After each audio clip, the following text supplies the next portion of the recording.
बिस्मिल्लाहिर्रहमानिर्रहीम, अस्सलाम वालेकुम। मैं मोहम्मद इमरान ताहिर रंधावा हूँ। अगर अभी तक आपने मेरा चैनल सब्सक्राइब नहीं किया तो प्लीज़ मेरा चैनल सब्सक्राइब कीजिए। नाज़रीन, वीना मलिक पाकिस्तान की मशहूर ज़माना एक्ट्रेस हैं और मुतनाज़ एक्ट्रेस हैं अपने काम की वजह से, अपने फ़ोटोशूट की वजह से।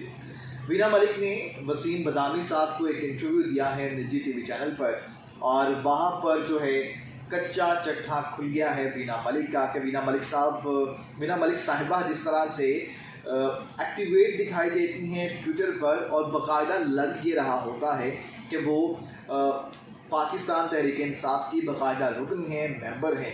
जिस तरह से वो पार्टीबाजी करती हैं, जिस तरह से वो 5th जनरेशन का एक हिस्सा बनी हुई हैं और जिस तरह से वो मुस्लिम लीग नून को और दीगर जमातों को सवाए PTI के ट्वीट करती हैं, उससे लग रहा होता है कि वीना मलिक जो हैं वो जनाब कोई बहुत ही बड़ी कोई न्यूज़ पर्सनैलिटी हैं, कोई सियासी तज्ज़ियाकार हैं। लेकिन इस चीज़ का भाड़ा फूट गया है वसीम बदामी के शो में, जब वसीम बदामी ने उनसे ट्विटर से मुतालिक कुछ सवालात पूछे कि क्या आप खुद ये जो ट्वीट करती हैं ये आपके अपने अल्फाज होते हैं या ये कोई हैंडल करता है। तो ऐसे में वीना मलिक का क्या कहना था, आप पहले वो सुनिए। हाँ, ये सोच मेरी हो सकती है बट ये ज़रूरी नहीं अल्फाज भी मेरे हों। नाज़रीन, आपने देखा कि वीना मलिक क्या कह रही है कि ये सोच तो उनकी होती है, ये ख्यालात उनके होते हैं, मगर वो खुद नहीं लिखती। कभी वो कहती हैं कि वो खुद लिखती हैं, बाज़ औक़ात कहती हैं कि ये सोच मेरी हो सकती है लेकिन ये अल्फाज मेरे नहीं होते।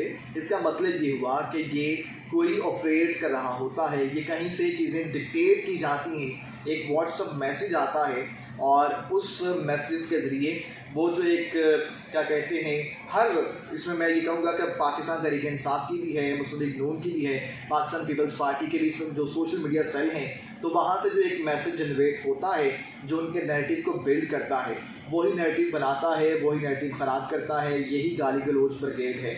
तो वो उसका हिस्सा है, इससे ये चीज़ वाज़ेह हो जाती है।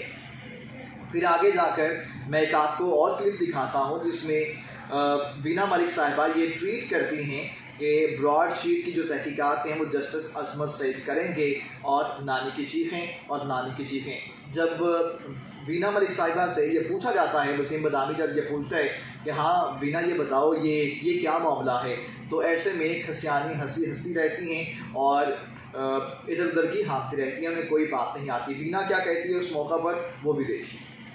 आपने कहा अजमत सईद शेख साहब को हुदैबिया की इंक्वायरी करनी चाहिए।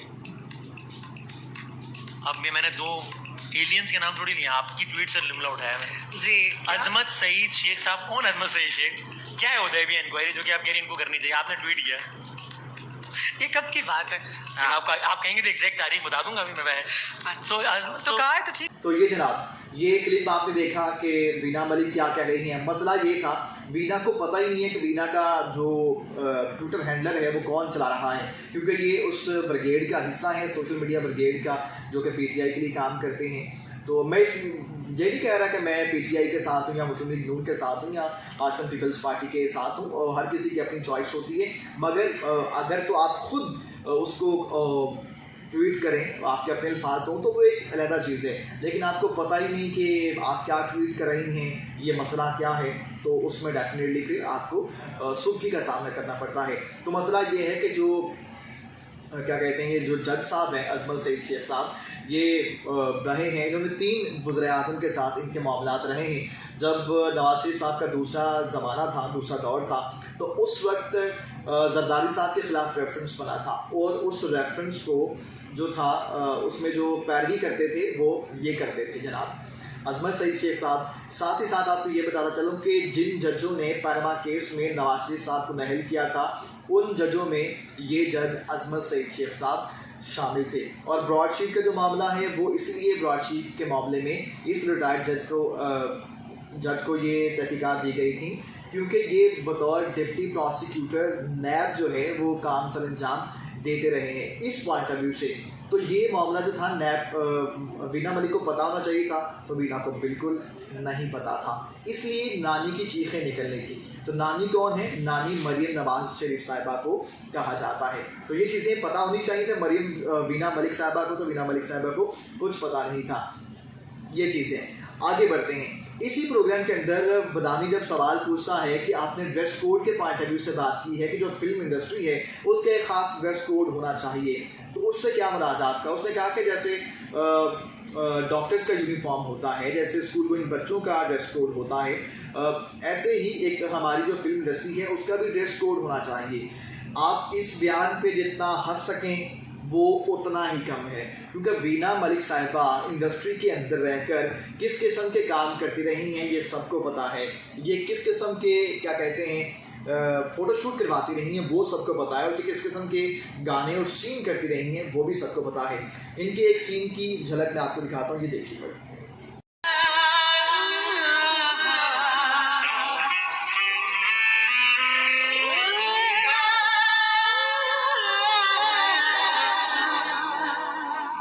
तो जनाब ये एक मूवी का सॉन्ग है, वो आपने देखा कि वीना मलिक साहिबा जो हैं वो किस किस्म का ड्रेस कोड चाहती हैं। ये क्या चाहती हैं, करती क्या हैं और चाहती क्या हैं, ये दो मुख्तलिफ डायमेंशंस हैं और ये उनके बिल्कुल ऑपोजिट जो हैं वो खड़ी हैं। तो ये वीना मलिक साहिबा हैं। अनदर हैंड देखिए कि एक इंडियन चैनल वीना मलिक साहिबा के बारे में क्या कहता है। वो कहता है कि हमें तो लगता था कि you are 1 in millions, but आप $1 million के लिए सब कुछ उतारने को तैयार हो जाती हैं। इनके फोटोशूट की कुछ झलकियाँ हैं, वो भी मैं आपको दिखा देखिए।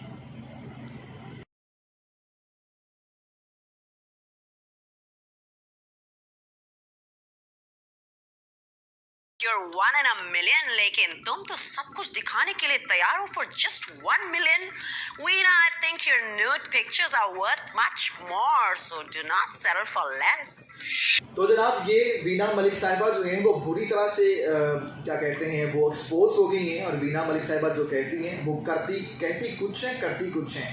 तो ये वीना मलिक साहिबा का जो ड्यूल फेस है वो वसीम बदामी साहब ने इनको एक्सपोज कर दिया और सबके सामने आ गया। फिलहाल इतना ही, मेरे चैनल को ज़रूर सब्सक्राइब कीजिए। Thank you.